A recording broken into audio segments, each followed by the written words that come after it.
The scent of decaying paper and aging leather was the only perfume Ilara Vance had ever known. At 23, her world was confined to the four dusty walls of a book restoration workshop, a quiet sanctuary in Boston's historic district where time seemed to have stopped. Sunlight, thick with dancing motes of dust, slanted through the tall, grimy window, illuminating her delicate, precise movements. Her fingers, stained with ink and glue, moved with a surgeon's grace as she stitched a broken spine, mending a life that was not her own. She breathed in the history, the forgotten whispers held within the brittle pages, and felt a kinship with the stories trapped in their bindings. Like them, she was a thing of beauty and potential, meticulously preserved but never truly opened. Her own story, waiting silently on a shelf she could not reach. What desperate choice will a woman make when the life she's preserving is not in a book, but in the brother she adores? I invite you to subscribe to the channel and comment on where you're watching from. Let's continue. Ilara was a ghost in her own life, a silent observer of a youth that was passing her by. Her plain, practical clothes were chosen for comfort, not style, and her long brown hair was perpetually tied back, out of the way. Her large, hazel eyes held a deep, weary wisdom that didn't belong to someone so young, a reflection of sleepless nights and relentless worry. She was a virgin, not by religious conviction or romantic ideal, but by the sheer, crushing circumstance of her existence. Love, desire, and even simple flirtation were luxuries she could not afford, distant concepts from the vibrant world outside her window. Her life was a closed loop of responsibility, the workshop by day, and by night, the all-consuming care of her younger brother, Leo. This unyielding duty had built a wall around her heart, leaving an aching, hollow space where her own dreams were supposed to grow. The workshop itself was a perfect metaphor for her soul. It was a place of profound quiet and meticulous order, filled with the tools of mending: fine needles, delicate brushes, pots of fragrant, warm glue. Towering shelves overflowed with wounded books, their spines cracked and pages torn, each one a silent patient, awaiting her gentle care. She found a strange solace here, a sense of control that was absent from every other corner of her life. By saving these fractured narratives, she could momentarily forget that her own was falling apart. But the sanctuary was also a cage. The smell of old paper was the smell of stagnation. The silence was the sound of loneliness. And the very act of repairing the past was a constant reminder that she had no future to look forward to, only an endless, repeating present. This fragile peace was always shattered by the intrusion of the outside world, a world of numbers and deadlines that had no respect for history or craft. The primary source of this intrusion was the ever-growing mountain of medical bills for Leo. His rare degenerative disease was a cruel, invisible thief, slowly stealing his mobility and draining Ilara's meager savings. Each phone call from a collections agency was a jolt of ice water, each formal, threatening letter a paper cut to her soul. She worked extra hours, took on freelance projects, and ate little more than bread and soup, but it was never enough. The financial weight was a physical presence, a constant pressure in her chest that made it difficult to breathe. It was a modern, brutal reality that contrasted sharply with the timeless, gentle art she practiced, a battle she was destined to lose. From her perch by the window, Ilara would sometimes watch the world she wasn't a part of. She'd see young women her age walking by, laughing with friends, their faces bright with uncomplicated joy. She'd see couples holding hands, stealing kisses in the afternoon sun, their lives filled with a casual intimacy she could only imagine. These moments were not a source of jealousy, but of a profound, hollow ache. It was the pain of the unlived life, a phantom limb of experience she could feel but never touch. Her virginity felt less like a state of purity, and more like a mark of her otherness, a symbol of her complete and utter isolation. She was a curator of stories about passion, adventure, and love, yet her own pages remained starkly, painfully blank, and she feared they would stay that way forever. The journey home each evening was a descent from one form of quiet into another, far more oppressive kind. She would leave the comforting, organic scent of the workshop and step onto a bus that smelled of damp wool and disinfectant, her body slumping with the bone-deep exhaustion of the day. Her small apartment, once a cozy space, had been transformed into a sterile, functional sick room, The living room was dominated by Leo's hospital bed, and the air carried the sharp, clinical tang of antiseptic, a smell that had long ago replaced the aroma of home-cooked meals. She moved through the space with practiced efficiency, checking monitors, administering medication, and preparing Leo's food, her movements automatic. The love for her brother was a fierce burning sun in her heart, but its light cast a long, dark shadow of resentment for the life it had cost her. One evening, after settling Leo for the night, she sat at their small kitchen table, the harsh fluorescent light of the room casting sharp shadows on her face. In her trembling hands, she held the latest letter from the hospital. It wasn't a bill, but a notification. Leo had been accepted for a revolutionary experimental surgery, a last desperate hope. Her heart leaped with a dizzying mix of elation and terror. Then she saw the number at the bottom of the page, the estimated cost: $500,000. The figure was astronomical, an impossible, cruel joke.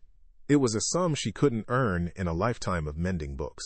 As despair threatened to drown her, her gaze fell upon her laptop, open on a browser she had visited in a moment of morbid curiosity. An encrypted, discreet website for the ultra-wealthy, a place where anything and anyone could be bought for the right price. Her apartment was in a part of Boston, the postcards ignored, a tired brick building in a neighborhood that sighed with the weight of generations of hard work and faded dreams. The air here was different, thick with the smells of fried food from the corner takeout and the damp chill rising from the cracked pavement. Alara's social class was defined not by what she had, but by what she owed. It was a life lived on the razor's edge of solvency, where an unexpected repair bill or a rise in the price of medication could trigger a catastrophic slide. Her world was a monochromatic palette of grays and browns, from the worn linoleum of her kitchen floor to the perpetually overcast sky outside her window. This environment was a constant, suffocating reminder of her limitations, a physical manifestation of the invisible walls that hemmed in her life, whispering that this was all she could ever expect. The rhythm of her days was a merciless metronome, each beat a duty, each silence a worry. She rose before the sun, the first pale light finding her already moving through the apartment with a practiced, ghost-like quiet. The ritual was unvarying, checking Leo's vitals, preparing his specialized liquid nutrition, and administering a morning cocktail of medications that she knew by shape and color better than she knew the faces of friends she didn't have. Every action was precise, economical, stripped of any wasted motion. This wasn't living. It was a complex, relentless procedure designed to keep a fragile life from slipping away. The routine was her armor, protecting her from the chaos of her own emotions. But it was also her cage, its bars forged from love and obligation, each one polished smooth by the endless repetition of her days. Once a week her mother would call, her voice a fragile thread connecting Alara to a world of conventions she had long since abandoned. The conversations were a minefield of unspoken accusations and gentle, suffocating expectations. Her mother would ask about Leo, her concern genuine but always followed by a question about Alara. "Are you getting out at all, dear? There's a nice young man at the church." Each word was a small, sharp stone, building a wall of guilt around Alara's heart. She was failing not only as a provider, but as a daughter, as a woman. She was supposed to find a husband, build a proper family, and share the burden. The expectation was a relic from a life she couldn't imagine, a traditional path that had been washed away by the flood of Leo's illness, leaving her stranded on a desolate island of responsibility. The pressure wasn't just familial, it was numerical, arriving in crisp white envelopes that felt heavier than their physical weight. She would sit at her small table, the contents spread out like a tarot reading of her doom. Hospital statements, collection notices, letters from the insurance company filled with cold bureaucratic language that translated to one simple word: no. The numbers swam before her eyes, a dizzying, insurmountable sum that grew with each passing month. She felt a physical reaction to this debt, a tightening in her throat, a cold knot in her stomach. It was a phantom predator, constantly stalking her, its presence felt in the grocery aisle as she chose the cheaper brand, in the chill of the apartment because she kept the heat turned low, and in the dark of night when sleep offered no escape from the relentless arithmetic of her despair. This oppressive reality bled into every corner of her existence, creating a profound social isolation. At the workshop, her colleagues would chat about weekend plans, dates, and trivial frustrations that seemed to Alara like luxuries from another planet.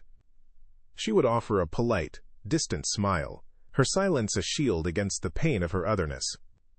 On the bus ride home, she'd watch groups of young women her age, their laughter echoing a freedom she'd never known. They moved through the world with an unburdened lightness, their futures a vast, open landscape of possibility. Ilara felt like a spectator watching a foreign film without subtitles, sensing the emotion but unable to comprehend the language of their lives. Her own life was a secret, a heavy coat she wore even on the warmest days, setting her apart in a way that was more profound than any social or economic divide. The love she felt for Leo was the fierce, unwavering anchor of her life, but it was also the source of a deep, secret shame. In her quietest moments, a bitter resentment would rise in her like bile. She resented the disease, the unfairness of it all. And, most terrifyingly, she sometimes resented him. The thought was a monstrous betrayal, and she would immediately crush it, burying it under a fresh wave of devotion and self-reproach. But the feeling lingered, a dark stain on the pure fabric of her sisterly love. She was trapped in a moral paradox. The very person she would die for was also the reason her own life had effectively ended. This internal conflict was a silent, grinding torture, a war waged in the lonely chambers of her heart where no one could see the casualties. This sense of a life unlived was most acute in the small, stolen moments of fantasy. While waiting for a pot of glue to heat at the workshop, she would let her eyes drift over the pages of a book she was mending, a novel of sweeping romance in the Scottish Highlands or a daring adventure across the Arabian desert. For a few precious seconds, she would allow herself to imagine a different Ilara, one whose hands were not stained with ink but brushed by a lover's touch, one whose world was not confined to a sick room but was as vast and open as the sea. These daydreams were a dangerous indulgence, a sweet poison that made her own reality taste even more bitter. They were whispers of the woman she might have been, a ghost who haunted her own life, a constant, painful reminder of everything she had lost before she ever had a chance to possess it. The workshop, once her sanctuary, was becoming another source of pressure. Her boss, Mr. Henderson, was a man who understood the value of her craft, but not the value of the person who practiced it. He would praise her meticulous work, calling her an old soul, a compliment that felt more like a brand. He knew she was desperate, that she would never demand a raise or complain about the long hours. He exploited her quiet dedication, piling on more work for the same meager pay, his paternalistic tone a thin veil for his avarice. She felt the injustice keenly, another layer of powerlessness in a life defined by it. She was being consumed from all sides, by debt, by duty, and by the quiet, gentlemanly cruelty of a man who saw her not as an artist, but as a reliable, inexpensive tool for his own profit. The idea of the website, once a fleeting dark curiosity, began to solidify into a tangible, horrifying possibility. It represented a complete and utter transgression against every moral fiber of her being, a desecration of the quiet dignity she had fought so hard to maintain. The Ilara her mother envisioned, the woman who would marry a nice boy from church, would rather starve than consider such a path. But that Ilara was a fiction, a character in a story that was no longer being written. The real Ilara, the one who watched her brother fade a little more each day and who could no longer bear the weight of the numbers on the page, saw the website not as a moral failing, but as a brutal, pragmatic tool. It was a key to a single locked door in a long hallway of closed ones. The final push came not in an envelope, but through the disembodied voice of a nurse on the phone. The call was a courtesy, a follow-up to the letter about the experimental surgery. The nurse spoke with clinical compassion, explaining that a slot had opened up unexpectedly. They could take Leo in 3 weeks. The offer was a gift, a miracle, but it came with a deadline that was as cruel as a death sentence. 3 weeks to find a sum of money that was more than the value of everything she had ever touched. The walls of her life, which had been slowly closing in, now slammed shut. The air was sucked from the room, and in the suffocating vacuum, there was no more room for debate, for morality, or for the ghost of the woman she was supposed to be. There was only the cold, hard certainty of the choice she had to make. The name Julian Thorne was a whisper in the financial world, a ghost who moved billions with the silent efficiency of a predator. His world was a penthouse apartment that occupied the entire top floor of a gleaming skyscraper, a sterile kingdom of glass, chrome, and polished black marble. It was less a home and more a statement, a monument to power and isolation. Floor-to-ceiling windows offered a god's-eye view of Boston, but the city below was just an abstract pattern of lights, distant and unreal. There were no photographs, no books, no personal clutter, only curated pieces of modern art that were as cold and challenging as the man himself. The silence in the vast space was absolute, broken only by the faint, electronic hum of a life lived entirely on his own terms, a fortress designed to keep the messiness of human emotion at bay. He stood before the vast window, a silhouette against the glittering city, his hands clasped behind his back. Julian Thorne did not wait. He allowed time to arrive at his convenience. This arrangement was a familiar, if hollow, ritual, a necessary transaction to satisfy a physical need, without the risk of emotional entanglement, the only kind of intimacy he had allowed himself for nearly a decade. The betrayal that had shattered his past had been a masterclass in human duplicity, teaching him that love was a commodity and trust was a fool's investment. He expected tonight's participant to be like the others, polished, professional, perhaps a little greedy, her seduction, a well-rehearsed performance. He braced himself for the familiar emptiness of the exchange, the cold satisfaction of control that always followed, a feeling that was the closest he ever came to peace in his self-imposed exile. Alara's ascent in the private elevator was a silent, terrifying journey into the sky. The smooth, frictionless climb felt like a departure from the known world, leaving the grit and gravity of her life far below. Each floor that chimed past was a step further away from the woman she was, and a step closer to the stranger she was about to become. When the doors whispered open, they revealed a space so vast and empty it stole her breath. It was a cold, alien landscape that reflected the distant city lights on its polished surfaces, creating a disorienting infinity of light and shadow. She stepped out onto the marble floor, her worn-out flats making no sound. She felt like a stray page torn from an ancient manuscript, blown by a cruel wind into a sterile, digital world where she did not belong and could easily be deleted. He turned from the window, and the sight of him was a quiet shock. He wasn't the leering monster her fear had conjured. Julian Thorne was tall and impeccably dressed in a dark suit that seemed molded to his lean frame. His features were sharp, aristocratic, and handsome in a way that was severe and unapproachable. But it was his eyes that held her captive. They were the color of a winter storm, intelligent and intensely perceptive, yet they held a profound, chilling emptiness. It was like looking at a magnificent, frozen lake. You could admire the surface, but knew the depths were dangerously cold. As his gaze fell upon her, a flicker of something unreadable crossed his face. It wasn't lust or disdain. It was surprise. She was not the polished, hardened woman he had been expecting. She was something else entirely. His voice, when he finally spoke, was as controlled and devoid of warmth as the room around them. "Miss Vance." It was a statement, not a question. He gestured not to a comfortable sofa, but to a pair of stark, leather and chrome chairs positioned on either side of a low glass table. The arrangement felt less like a prelude to intimacy and more like a corporate negotiation or an interrogation. The vast, empty space between the chairs was a physical manifestation of the chasm that separated their worlds. He moved with a liquid grace and sat opposite her, placing a thin, leather-bound folder on the table. He slid it across the glass surface, the soft hiss of leather on glass the only sound in the cavernous room. The gesture was impersonal, clinical, and it made the sordid reality of their meeting brutally, terrifyingly clear. Alara stared at the folder, her heart a frantic drum against her ribs.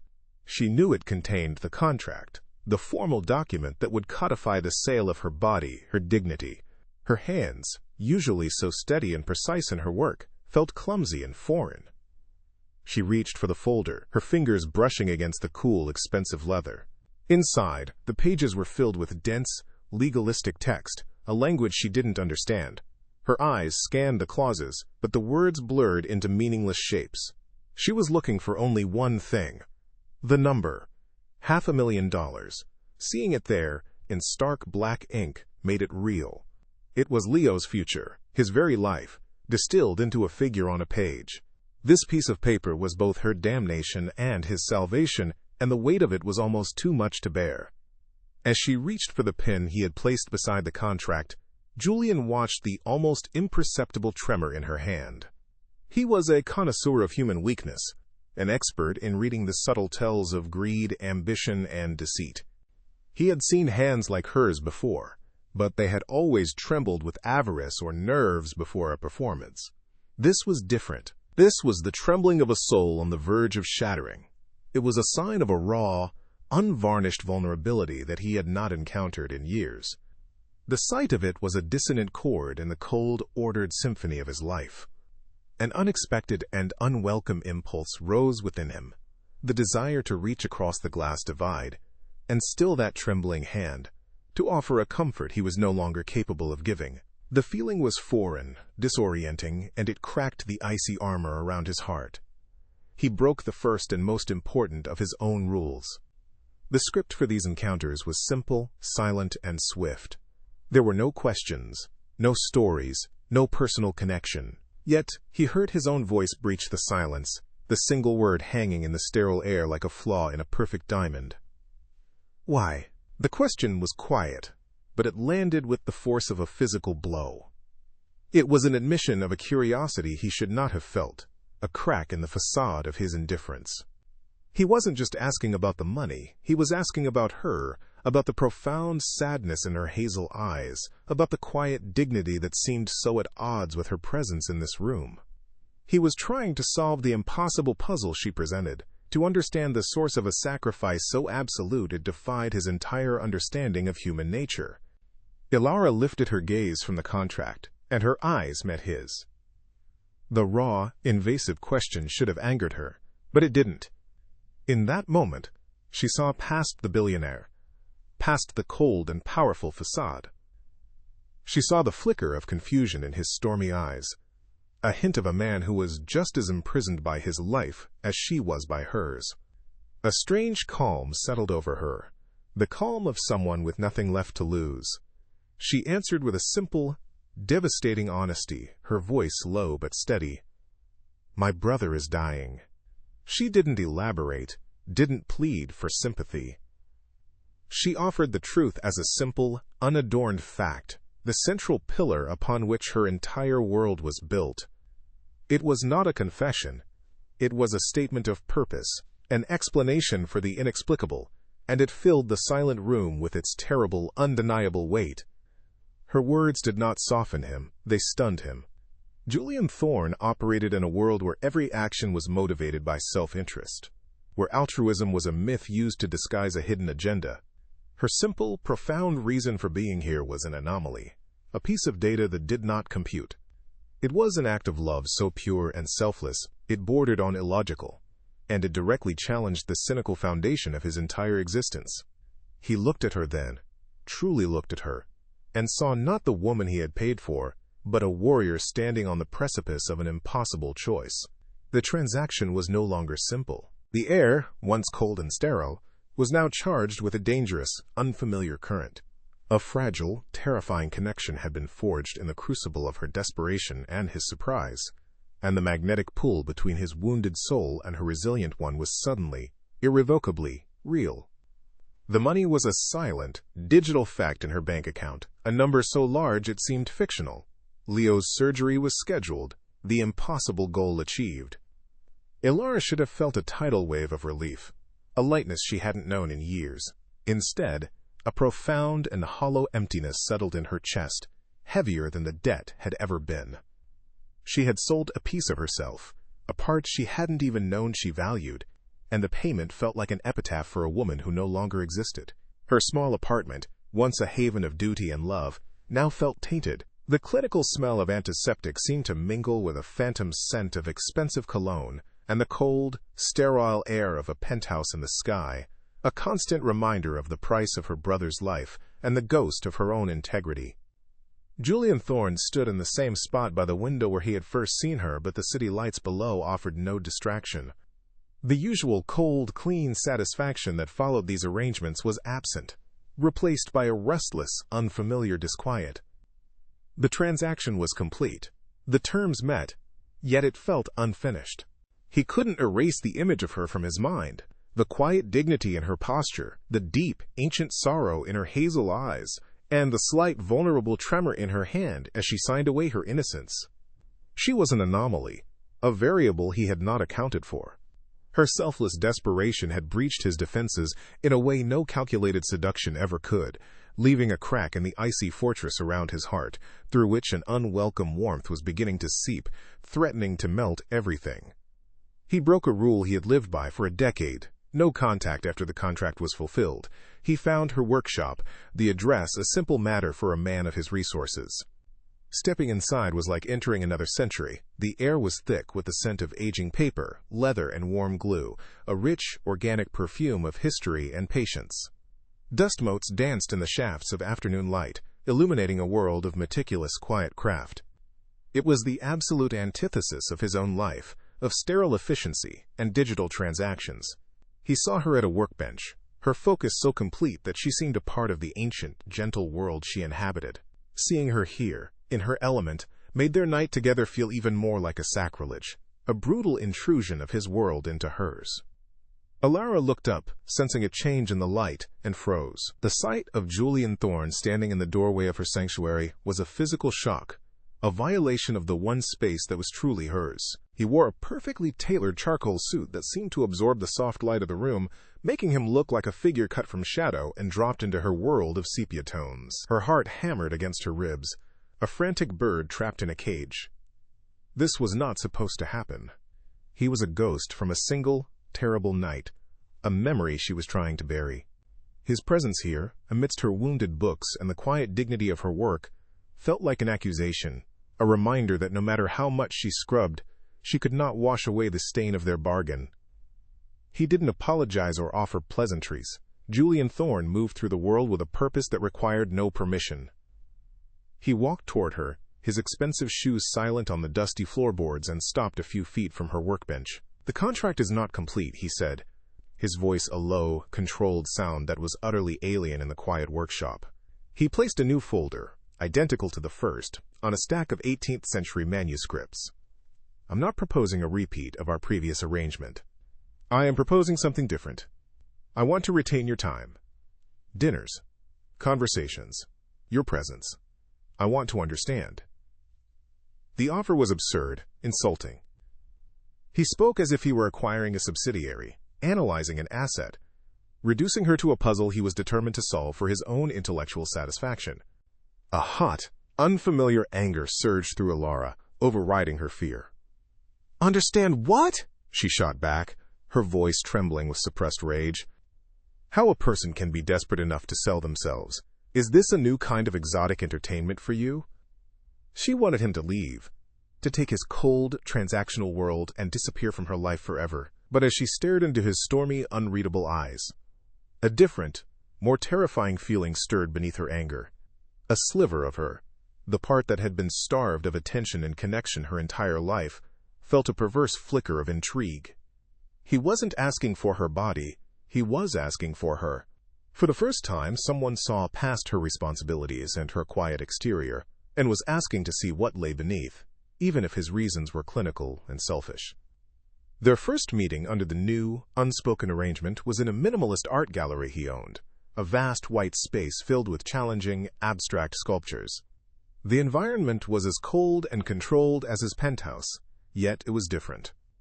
He led her through the silent halls, not explaining the art, but watching her as she looked at it. He seemed to be studying her reactions, gauging her sensibilities. Alara, in turn, found herself observing him.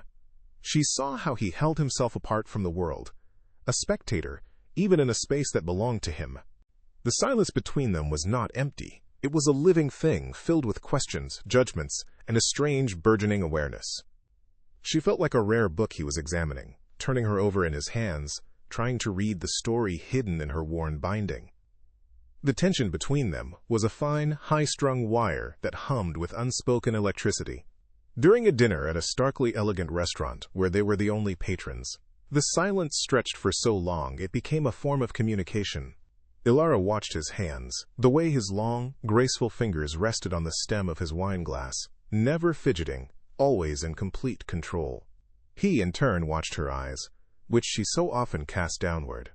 He noticed how they would light up with a soft inner fire when she spoke of her work, of the delicate art of bringing a dead thing back to life. He was mapping her, learning the topography of her quiet soul, while she was slowly, cautiously beginning to see the deep, hairline fractures beneath his polished, impenetrable surface. One evening, as he drove her home through the rain-streaked city streets, the car's interior felt impossibly small and intimate. The rhythmic swish of the wipers was the only sound. He was speaking about a corporate acquisition, his voice a low monotone, when he suddenly faltered. "The company was built on a handshake," he said, staring out at the blurred lights.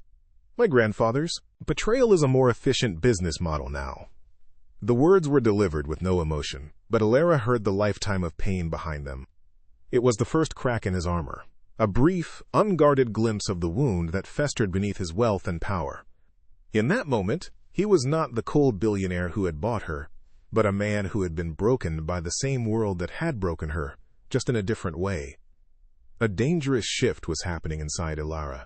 The dread that preceded their meetings was slowly being replaced by a nervous, fluttering anticipation. At her workbench, her mind would drift. She would find herself staring at the spine of a romantic novel, her fingers tracing the gold leaf lettering, and she would see Julian's face, his intense, stormy eyes. The desire she felt was no longer just for the abstract idea of connection. It was becoming specific, focused, and terrifyingly real. She was beginning to want Naif. She craved the intensity of his presence, the weight of his gaze, the rare moments when his mask slipped and she saw the lonely man beneath.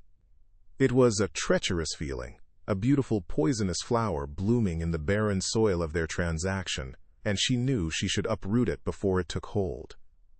The physical awareness between them became a constant, almost unbearable presence. One afternoon he came to the workshop to pick her up, and she was demonstrating a delicate stitching technique on a fragile manuscript. He stood behind her, watching over her shoulder. She could feel the heat radiating from his body, could smell the clean, sharp scent of his clothes. His proximity was overwhelming, making her usually steady hands tremble slightly. As she reached for a tool, her arm brushed against his, a fleeting contact of wool and cotton that sent a jolt of pure electricity through her entire body. She inhaled sharply, and in the sudden, ringing silence that followed, she knew he had felt it too. The air was thick with a desire that was all the more potent for being so rigorously suppressed by both of them. Julian was losing the one thing he valued above all else, control. This arrangement, which he had initiated to dissect and neutralize the strange effect she had on him, was having the opposite result. It was amplifying it, making it stronger with each silent dinner, each shared glance. He found himself thinking of her at odd hours, her quiet strength, a stark contrast to the sycophants and predators who populated his world. He felt an unfamiliar protective instinct rise in him, a primal urge to shield her from the harshness of a life that had demanded too much from her. He wanted to erase the weariness from her eyes, to see them light up with uncomplicated joy. This feeling was a threat, a dangerous vulnerability, that he had sworn he would never allow himself to experience again, yet it was growing inside him like an unstoppable vine. He took her to a place she never would have expected, a small, windswept park overlooking Boston Harbor. It was deserted, the gray sky pressing down on the cold water. "My family's first office was in a warehouse over there," he said, gesturing vaguely toward a row of old brick buildings. "Before the glass towers." He didn't elaborate, but the statement was imbued with a sense of loss, of a past that was more tangible and real than his present. He was sharing a piece of his own history, offering her a page from his own closely guarded book. Alara didn't respond with words.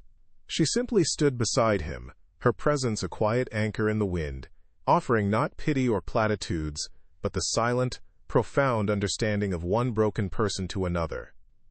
The dilemma was a constant, grinding pressure in Alara's soul. Leo was home, his surgery a resounding success. He was already showing signs of improvement, the light slowly returning to his eyes. She had won. She had saved him. The contract, in her mind, was fulfilled. She could walk away now, disappear back into her quiet life with her brother's future secured. She owed Julian Thorne nothing more. But the thought of never seeing him again, of returning to a world without the charged silence and the intense weight of his gaze, was a physical ache, a tearing sensation in her chest. She had become addicted to the feeling of being truly seen, even if the man seeing her was the one who had forced her to sacrifice her own self-respect. One evening, he arrived at her apartment, a rare deviation from their usual routine. He didn't come inside, but stood in the doorway, holding a flat, carefully wrapped package. "For your work," he said simply. Inside, nestled in velvet, was not jewelry or a thoughtless luxury, but a complete set of antique bookbinding tools, each one a work of art, their ivory handles worn smooth by the hands of craftsmen long dead. It was a gift of breathtaking thoughtfulness. It was proof that he had listened, that he had paid attention, that he saw and respected the artist in her, not just the woman in the contract. This single act of genuine, perceptive kindness did more to shatter her defenses than any grand gesture could have, making the line between their transaction and a real connection blur into non-existence. She finally allowed herself to admit the truth, in the quiet solitude of her room late one night. She wanted him. The admission was both a surrender and a liberation. She was no longer just a victim of circumstance, a passive participant in a sordid deal. She was an active agent in her own story, and her desire was a compass pointing her toward a dangerous, uncertain future. She wanted the cold, brilliant man who saw the world in transactions, and she wanted the wounded boy hiding behind the fortress of his wealth. She desired the intimacy she had been denied her entire life, and she was willing to risk everything, her heart, her carefully rebuilt dignity, to find it with the most impossible and dangerous man she had ever met. The fear was a cold knot in her stomach, but for the first time it was overshadowed by the fierce, burning heat of her own longing. The next time they were together, back in the sterile expanse of his penthouse, the atmosphere had fundamentally changed. The vast space no longer felt like a barrier between them, but a stage waiting for the final act to begin. The pretense of their companion contract had dissolved, leaving behind a raw, undeniable truth. He stood by the window, and she stood near the center of the room, the distance between them humming with a palpable energy. He turned to face her, and for the first time, she saw the full extent of his own conflict reflected in his stormy eyes, a war between his ironclad control and a desperate, unfamiliar need. He didn't speak, and neither did she. There were no more words to be said, no more bargains to be made. There was only the silent, terrifying, and inevitable question of what would happen now that both of them had finally surrendered. She took a single, deliberate step forward, the sound of her soft-soled shoe a whisper against the vast, polished silence of the marble floor. It was a transgression far greater than their first night together. Then, she had been a victim of circumstance, a passive participant in a transaction born of desperation. Now, she was an agent of her own desire. Each subsequent step was a conscious choice, a quiet rebellion against the fear that had governed her entire life. She was walking away from the safety of her loneliness, crossing the sterile, empty space that he had always placed between himself and the world. She was closing the distance not because of a contract, but because of a fragile, terrifying hope that the connection she felt was real, and the chasm between their worlds was not as unbridgeable as it seemed. Julian watched her approach, his body preternaturally still, a statue carved from shadow and discipline, but his stillness was a lie. Alara could see the truth in the slight, almost imperceptible tightening of his jaw, in the way his stormy eyes widened, tracking her every movement as if she were a celestial event he could neither predict nor control. He was not the predator she had once feared, nor the cold connoisseur of human weakness. In this moment, he was a man frozen on the precipice of a feeling he had spent a decade avoiding. The power had shifted. She was not the one being summoned. She was the one advancing, her quiet resolve a force more potent than all his wealth. He was trapped, not by walls of glass and steel, but by the undeniable gravity of her approach, pulling him into an orbit he could no longer escape. When she finally stood before him, so close she could feel the faint warmth radiating from his body, she lifted her hand. It was a book restorer's gesture, infinitely patient, precise, and gentle. She didn't touch his face or his chest, but laid her palm flat against the cool, unforgiving glass of the window beside him, her fingers just inches from the sleeve of his suit. It was a symbolic act, a touch that acknowledged the barrier that had always been between them. Then, slowly, she turned her hand and laid her fingers against the fine wool of his jacket, directly over his heart. The texture was smooth, expensive, but beneath it she felt the faint, frantic, and utterly human thrum of his heartbeat. It was a hidden text, a secret rhythm, and with that one simple, reverent touch, she was finally reading him. His control shattered. A ragged breath escaped his lips, a sound of such profound surrender it seemed to fill the entire cavernous room. "Ilara," he whispered, and her name on his lips was not a label or a summons, but a prayer. He turned his head from the city lights below, his gaze finally meeting hers, and she saw that the fortress in his eyes had crumbled. What remained was a raw, aching vulnerability that stunned her. "For 10 years," he said, his voice rough with a pain he had never shared, "I have built my life on the certainty that nothing is real, that every connection has a price. You are an impossibility. And you terrify me." It was not an accusation, but a confession. He was not afraid of her, but of the hope she represented, a hope he thought he had long ago destroyed. He moved then, his own hands rising to frame her face with a reverence that made her entire body tremble. His touch was not one of possession, but of discovery, his thumbs gently stroking the line of her jaw as if he were memorizing her. He leaned in, and the kiss was not the brutal, claiming act she might have once imagined.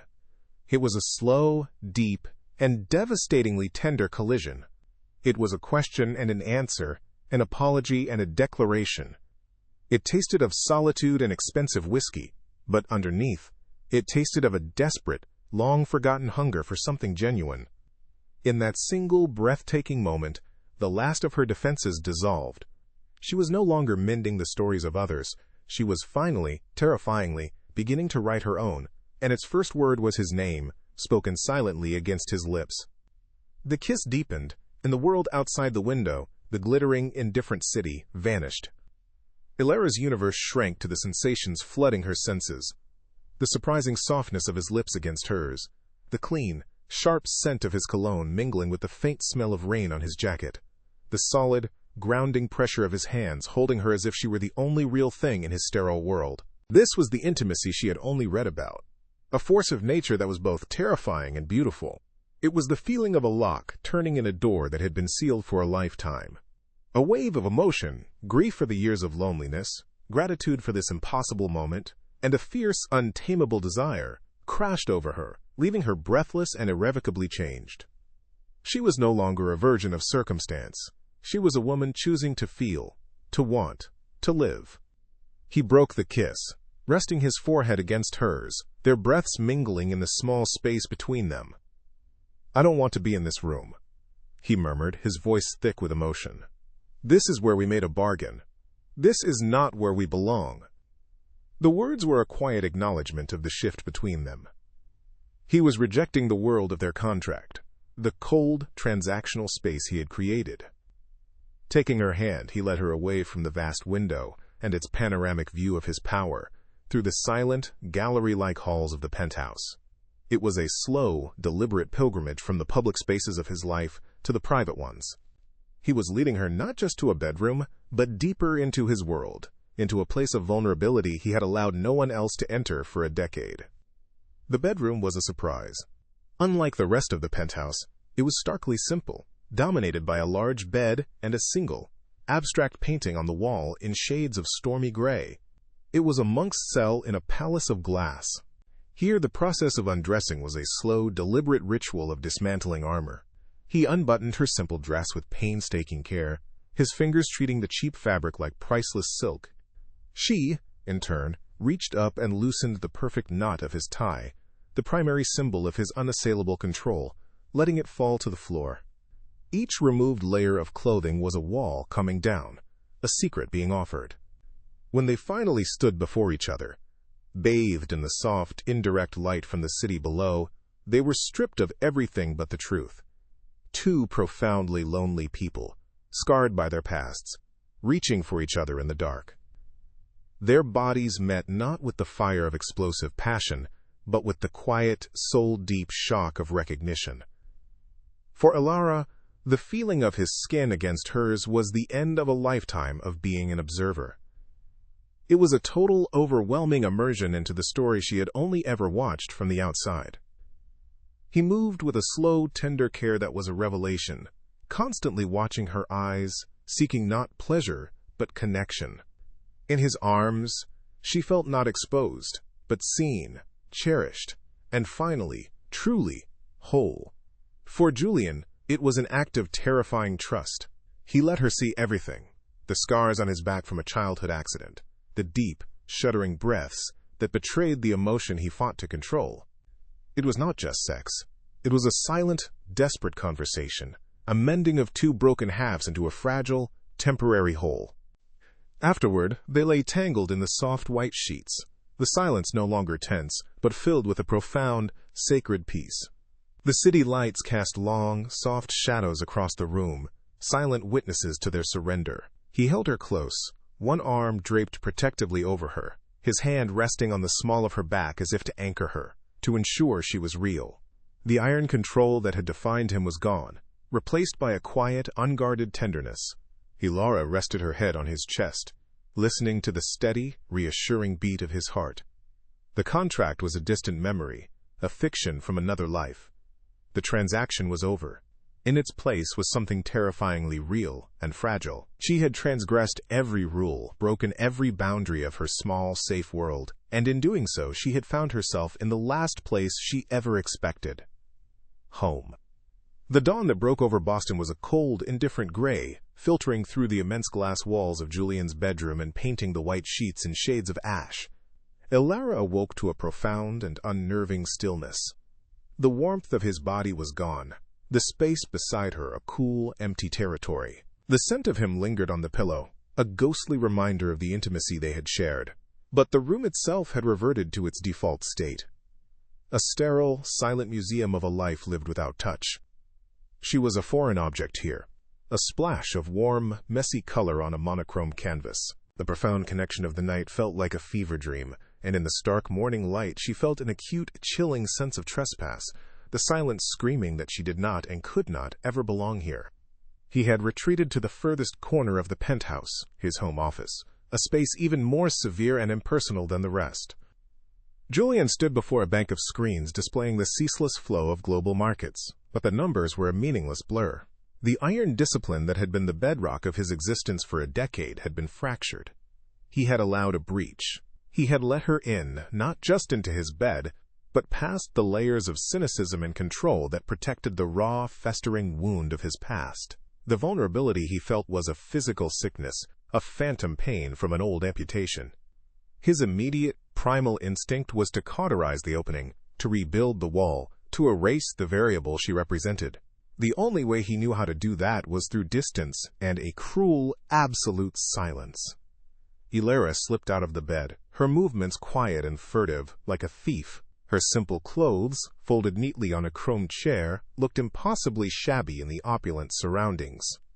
There was no sign of him. On the polished black marble of a console table near the door, she found a single, sterile key card and a note. It was not in his handwriting, but printed from a computer.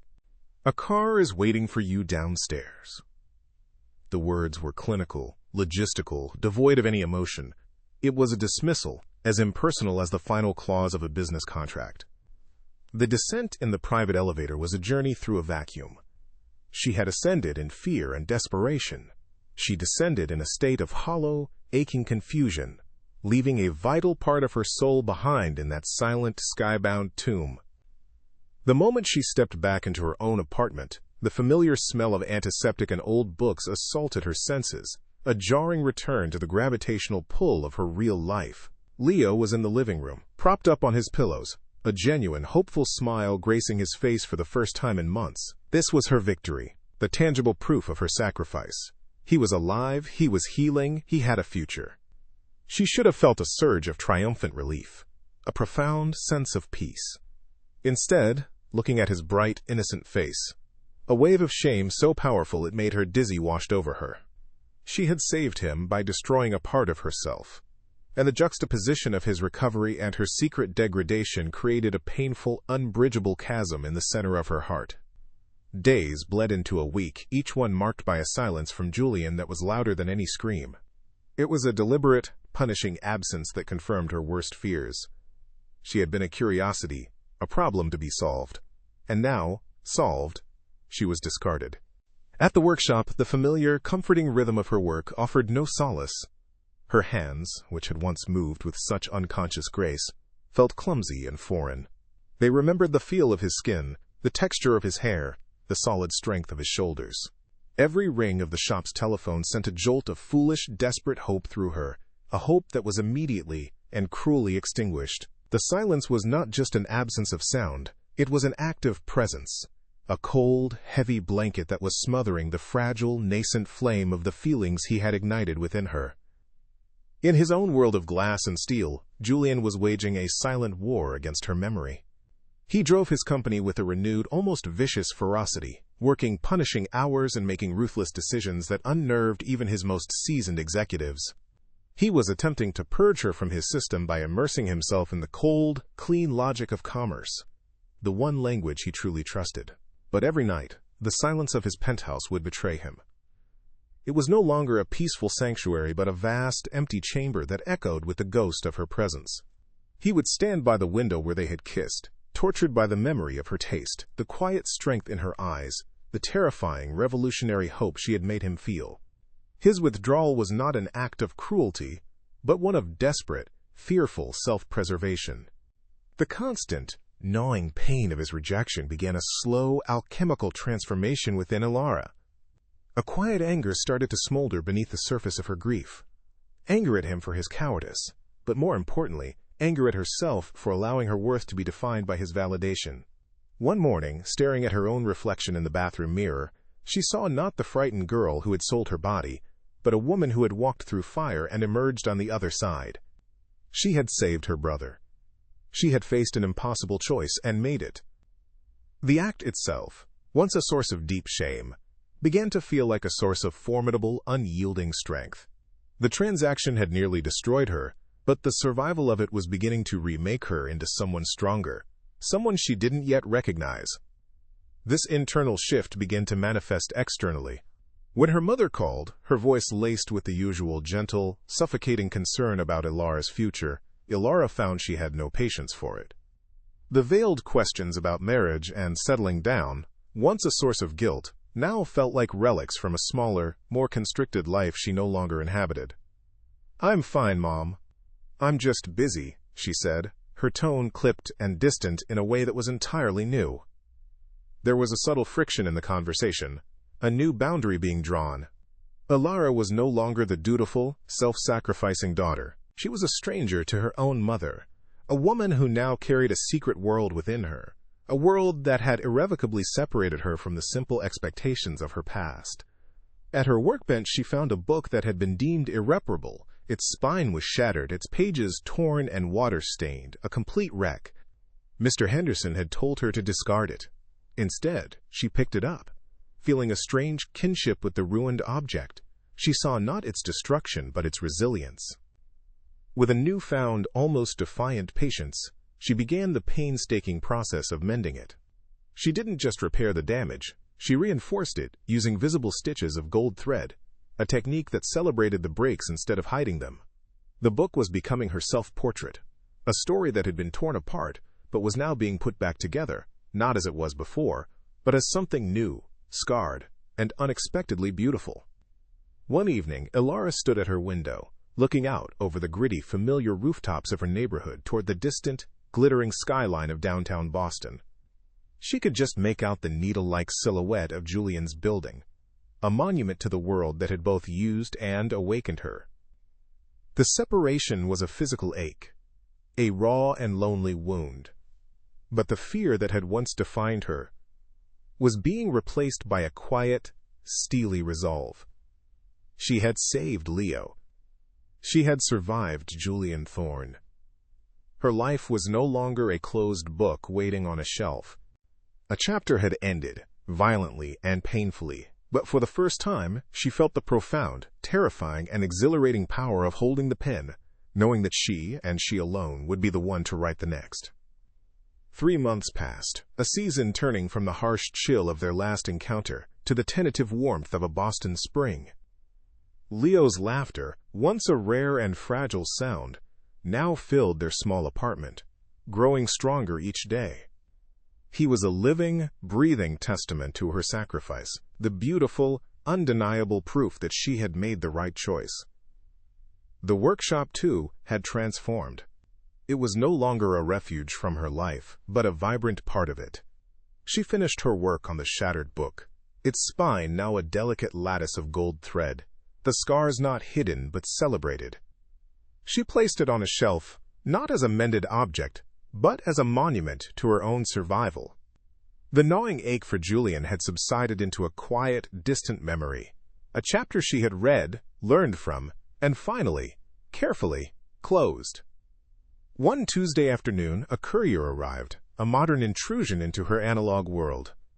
He delivered a simple, unadorned cardboard box addressed to her, with no return address. Her heart, a placid lake for so many weeks, rippled with a sudden, sharp disturbance.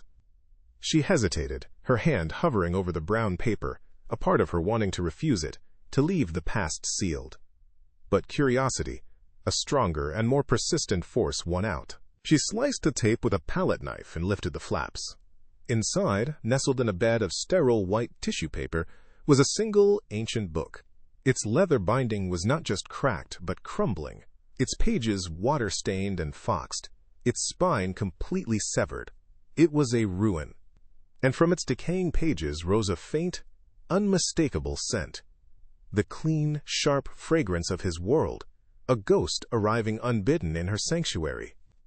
Tucked just inside the brittle front cover was a single sheet of paper, folded with meticulous precision. It wasn't fine stationery, but a page torn from a financial ledger. Its surface a grid of pale blue lines filled with columns of incomprehensible numbers. It was a relic from his world of sterile transactions. She turned it over, and on the back, written in a stark, controlled script that sent a jolt of recognition through her, were just 3 words. "Can this be mended?" The question hung in the quiet, dusty air of the workshop, and she knew, with a certainty that settled deep in her soul, that he was not asking about the book. He was sending her the most broken piece of his own story, the one artifact from his past that was shattered beyond all hope, and he was asking if she, the restorer, believed it could ever be saved. Her fingers, stained with ink and glue, traced the ruined spine of the book he had sent. It was a first edition of a novel she knew well, a classic tale of a man consumed by a past betrayal who ultimately finds a difficult, imperfect redemption. The gesture was not an apology, not a plea for forgiveness, but something far more profound and vulnerable. It was a confession, an admission of his own brokenness, an act of trust more terrifying and significant than their night of shared intimacy had ever been. He wasn't offering her a place in his world of glass towers and cold transactions. He was offering her its antithesis. He was offering her his damage, his history, his wound. He was asking her, finally, to see him not as the powerful billionaire who had bought her, but as the irreparable book. She did not write back. She did not pick up the phone. A response in words would be too small, too simple for the question he had asked. Instead, she cleared her large oak workbench, pushing aside all other projects until its surface was bare. She placed his ruined book in the very center, under the focused, warm glow of her work lamp. With the steady, reverent hands of an artist who understands that some breaks are not meant to be erased but integrated into a new kind of wholeness, she selected her finest needle and a spool of the same shimmering gold thread. She was not just accepting a commission, she was answering his silent, desperate question. Her reply would be in the slow, patient, and deliberate act of mending. It was a quiet promise, a hopeful beginning, a silent conversation across the vast chasm that had once separated them. The late afternoon sun slanted through the tall, grimy window, illuminating the dancing motes of dust and the glint of gold thread in her steady hand. The scent of decaying paper and aging leather was no longer the perfume of a life in stasis, but the rich, complex fragrance of possibility. Her own story, once a blank, unwritten volume, was now filled with scars, pain, and a formidable, hard-won strength. She didn't know what the future held, if the mended book would one day lead him back to her door, or if this was simply a final, quiet act of emotional closure for them both. But as she took the first careful, deliberate stitch, she knew she was no longer just a restorer of other people's forgotten narratives. She was the author of her own, and this next chapter would be one of her own beautiful, resilient making. If you believe that even the most broken stories deserve a new beginning, I invite you to subscribe, like, share, and comment on what this journey meant to you.